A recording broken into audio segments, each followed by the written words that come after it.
1,000 gold coins and a handful grain. Long time ago, there lived a beautiful woman called Vidyalata in Vijayanagar. She was a learned lady who was accomplished in all genres of fine arts. One day, out of her pride and arrogance over her abilities, she put a hoarding outside her house that said, a reward of 1,000 gold coins would be presented to those who would be able to defeat her in humor, wit, and knowledge of ancient texts. This became a prestigious issue for all the scholars in the region. Many of them took up the challenge and tried to defeat Vidyalata in the war of words, but none succeeded. Days passed like this. One morning, a vendor happened to pass by her house selling the firewood. The man was shouting at the top of his voice, "Firewood! Strong firewood! Who wants my strong and long-lasting firewood?" The vendor had a shrill voice and was shouting consistently, which irritated Vidyalata. She stormed out of the house and called the vendor. "Vendor, come here. I will buy your firewood.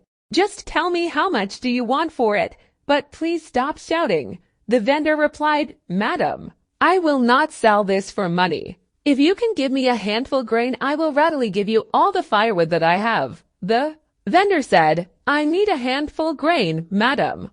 "Have you understood me clearly?" Vidyalata yelled at the vendor. "You are asking me whether or not I have understood what a handful of grains mean. I am the most learned lady in the entire district. I know what you want. Now stop arguing and put this firewood in the backyard."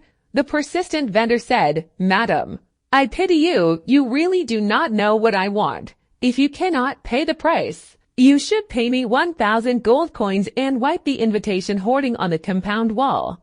Vidyalata was infuriated. She asked angrily, "What nonsense are you saying?" The vendor said, "There is no nonsense in what I'm saying.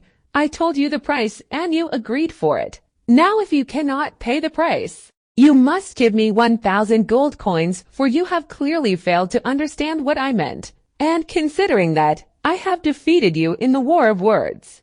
A heated argument ensued between the two, and then Vidyalata decided to approach the provincial court of law for justice. She presented her argument in front of the judge. "My lord, this firewood vendor is crazy. He asked for a handful of grains in lieu of his load of firewood. I agreed to give him that, but he keeps." The judge looked at the vendor and asked him what the matter was. He humbly replied, "Sir, I informed her beforehand that the load of firewood would cost her a handful grain. I actually wanted one grain that could fill the hand. If she cannot understand this much, she has no right to put up that hoarding in front of her house." Vidyalata was outwitted by the firewood vendor, and the verdict was given in favor of the vendor. Vidyalata was ordered to pay him 1,000 gold coins and ordered to take down the hoarding from her wall. That witty vendor was none other than Tenalaram. He had also heard about Vidyalata's arrogance and haughtiness, and had thus taken the guise of firewood vendor to teach her a lesson. This story is presented by Speak Out Learning English. Thank you for watching.